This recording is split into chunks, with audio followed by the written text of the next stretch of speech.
नमस्कार। SPT news में आपका स्वागत है। पेश है 14 जून शनिवार दोपहर 3:15 बजे राजस्थान के विभिन्न शहरों की 15 बड़ी खबरें। सबसे पहले एक नजर डालते हैं आज की हेडलाइंस पर। अहमदाबाद विमान हादसा, पायलट का आखिरी मैसेज, प्लेन उठ नहीं रहा, नहीं बचेंगे। नीट यूजी 2025 रिजल्ट जारी, राजस्थान के महेश की पहली, एमपी के उत्कर्ष की सेकंड रैंक आई। भागवत कथा में जा रही बस में लगी आग, 50 से अधिक महिलाओं की जान बची। जयपुर में संचालित होगी सीएनजी बसें, बोर्ड ने दी मंजूरी। पंजाब में मास्क लगाना जरूरी, स्वास्थ्य विभाग ने जारी की एडवाइजरी। और अब खबरें विस्तार से सुनिए।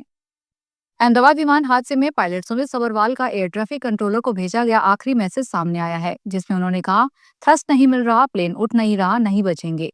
यह हादसा बीजे मेडिकल कॉलेज की हॉस्टल बिल्डिंग पर हुआ, जहां हादसे के वक्त 7 से अधिक लोग मौजूद थे। केंद्रीय नागरिक उड्डयन मंत्री राममोहन नायडू ने हवाई सुरक्षा पर उच्च स्तरीय बैठक बुलाई।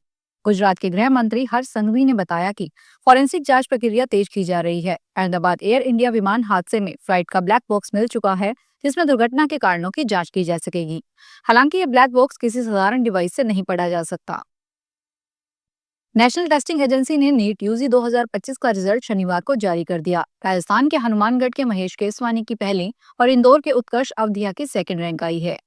इंदौर के सेंटर्स पर नीट यूजी परीक्षा देने वाले 75 कैंडिडेट्स ने शिकायत की थी कि 4 मई को आंधी तूफान और बिजली चली जाने की वजह से उनका पेपर बिगड़ गया। मध्य प्रदेश हाईकोर्ट की इंदौर बेंच में दायर याचिकाओं पर 9 जून को सुनवाई हुई। कोर्ट ने कहा कि इन 75 कैंडिडेट्स को छोड़कर बाकी सभी का रिजल्ट जारी कर सकता है। खाजुवाला में शनिवार सुबह एक बड़ा हादसा टल गया। भागवत कथा में शामिल होने जा रही 50 से अधिक महिलाओं की बस में अचानक आग लग गई। चालक की सूझबूझ और त्वरित कार्रवाई से सभी महिलाओं को सुरक्षित बाहर निकाल दिया गया, जिससे कोई जनहानि नहीं हुई है। आनंदगढ़ ग्राम पंचायत के गांव मुस्लिम जोड़ी में चल रही भागवत कथा में शामिल होने के लिए महिलाएं एसी बस में सफर कर रही थी। चक 28 केजेडी के पास बस में अचानक शॉर्ट सर्किट से आग लग गई। प्रत्यक्षदर्शियों विकास नाई के अनुसार बस में लगभग 50 से 55 महिलाएं सवार थी। Jaipur city transport service limited की ओर से जयपुर शहर में यात्रियों की सुविधा के लिए 300 सीएनजी बसों का संचालन किया जाएगा। इन बसों का संचालन मातेश्वरी कंपनी की ओर से किया जाएगा। इसके प्रस्ताव को जेसीटीएसएल की हुई बोर्ड बैठक में मंजूरी दी गई है। सीएनजी बसों का संचालन करने वाली कंपनी को जेएसटीएस की ओर से प्रति किलोमीटर के 61.16 रुपए का भुगतान किया जाएगा। यह राशि पहले 61.20 रुपए थी, जिसमें से कंपनी के केवल 4 पैसे कम किए हैं। पंजाब सरकार जनता की सुरक्षा को ध्यान में रखते हुए सक्रिय हो गई है। पंजाब स्वास्थ्य विभाग ने कोविड को लेकर पब्लिक हेल्थ एडवाइजरी जारी की है। इस एडवाइजरी में दिशा निर्देश दिए गए हैं कि बुजुर्ग, गर्भवती महिलाएं, कमजोर प्रतिरक्षा प्रणाली वाले लोग और स्वास्थ्य समस्याओं से ग्रसित लोग की भीड़ भाड़ या बंद जगहों पर मास्क पहनना चाहिए।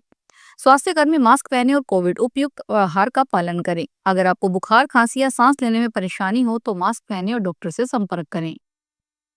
मंत्री विधायकों के आश्वासन के बाद भी राजस्थान प्रशासनिक सेवा भर्ती परीक्षा की तारीखें आगे नहीं खिसकी। आज शनिवार को एडमिट कार्ड जारी हो गया। इसके विरोध में बड़ी संख्या में स्टूडेंट्स राजस्थान यूनिवर्सिटी कैंपस में धरने पर बैठे हैं, अनशन भी कर रहे हैं। इस दौरान 32 लड़कों की तबीयत बिगड़ चुकी है। शनिवार को स्टूडेंट्स कृषि मंत्री डॉक्टर किरोड़ी लाल मीणा के आवास पर पहुंचे और परीक्षा की तारीख आगे बढ़वाने की मांग की। अभ्यर्थी 5 जून से राजस्थान यूनिवर्सिटी में धरने पर बैठ गए, अनशन शुरू कर दिया। इस अनशन में अब तक 32 छात्र बीमार हो चुके हैं। इसमें से लगभग 24 छात्रों की तबीयत ज्यादा खराब होने पर एसएमएस हॉस्पिटल ले जाया जा चुका है। अजमेर के गेगल थाना क्षेत्र में एक फैक्ट्री से अवैध संदिग्ध खाद मिलने का मामला सामने आया है। फैक्ट्री से कृषि विभाग को 3000 कट्टे बरामद हुए हैं। मामले में कृषि विस्तार विभाग की सहायक निदेशक ने गेगल थाने में मुकदमा दर्ज करवाया है। पुलिस ने मुकदमा दर्ज करके जांच शुरू कर दी है। गेगल थाना पुलिस के अनुसार सहायक निदेशक डॉक्टर सौरभ गर्ग ने शिकायत देकर बताया कि उन्हें गांव गगवाना के पाइप फैक्ट्री में खाद के कट्टे पड़े होने की सूचना मिली थी। शिकायत के आधार पर वे पाइप फैक्ट्री की जांच करने पहुंचे। फैक्ट्री में लगभग 3000 कट्टे बिना मार्ग के तिरपाल से ढके हुए थे। भीषण गर्मी से जूझ रहे राजस्थान वासियों को जल्द राहत मिलने वाली है। मौसम विभाग जयपुर के अनुसार राज्य में 20 जून के आसपास मानसून के प्रवेश की प्रबल संभावना है। इस दिशा में संकेत पहले ही मिल चुके हैं, क्योंकि वर्तमान में प्रदेश के कई हिस्सों में प्री मानसून गतिविधियां तेज हो गई है। विभाग की रिपोर्ट के अनुसार उत्तर पश्चिमी राजस्थान और आसपास के क्षेत्र में एक परिसंचरण तंत्र सक्रिय है तथा एक पश्चिमी विक्षोभ भी प्रभावी है।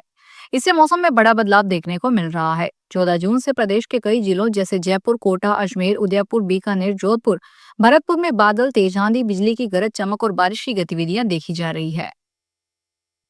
देश के उत्तरी इलाकों में बीते सप्ताह से शुरू हुई हीट वेव से गर्मी ने सारे रिकॉर्ड ध्वस्त कर दिए हैं। राजस्थान में भीषण गर्मी और लू की चपेट में इस बार रहा है।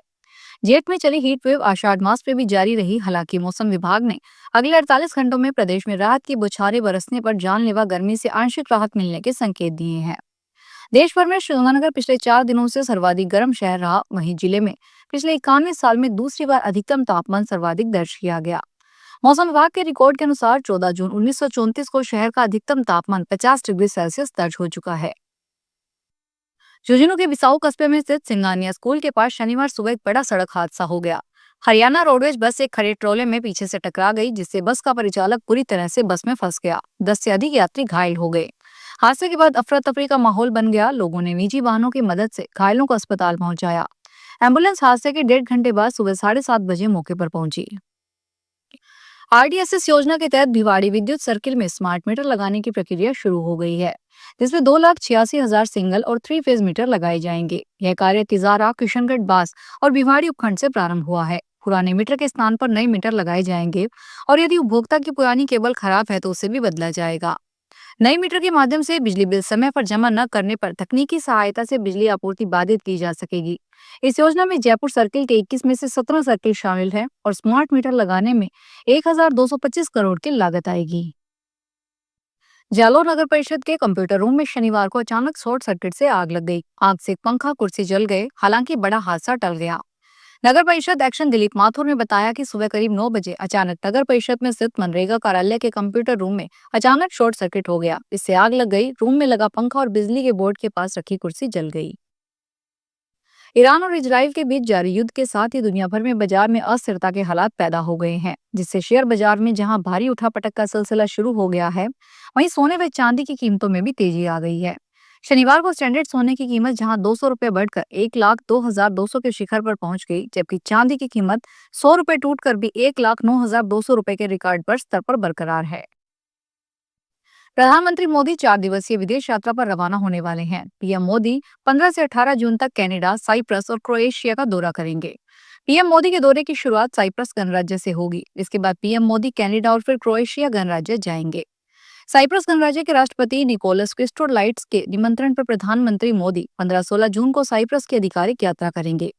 यह 2 दशकों में किसी भारतीय प्रधानमंत्री की साइप्रस की पहली यात्रा होगी। प्रधानमंत्री मोदी निकोसिया में राष्ट्रपति क्रिस्टोडोलाइट से बातचीत करेंगे और लिमासोल पर व्यापार जगत के नेताओं को संबोधित करेंगे। केदारनाथ क्षेत्र में ग्लेशियर पॉइंट पर यात्रियों की आवाजाही के दौरान सुरक्षा को देखते हुए जिला आपदा प्रबंधन प्राधिकरण ने सभी ग्लेशियर पॉइंट पर सुरक्षा बल तैनात किए हैं, जो यात्रियों को यहां पर सुरक्षित आवाजाही करवा रहे हैं। केदारनाथ पैदल मार्ग में कुबेर ग्लेशियर, भैरव ग्लेशियर में अक्सर वर्षा के दौरान ग्लेशियर गिरने का खतरा बना रहता है। केदारनाथ में पिछले कई दिनों से वर्षा हो रही है, जिससे ग्लेशियर पॉइंट पर भूस्खलन व ग्लेशियर टूटने का खतरा बना हुआ है। इसको देखते हुए प्रशासन ने ग्लेशियर पॉइंट में पुलिस, वाईएमएफ और एसडीआरएफ के जवान तैनात कर दिए हैं, जो यात्रियों की मदद कर रहे हैं। फिलहाल इस बुलेटिन में इतना ही। फिर हाजिर होंगे बड़ी खबरों के साथ। अगर आप भी अपने आसपास की छोटी बड़ी और महत्वपूर्ण खबरों से अपडेट रहना चाहते हैं तो सब्सक्राइब कीजिए हमारे चैनल एसपीटी न्यूज को और प्रेस कीजिए बेल आइकन पर।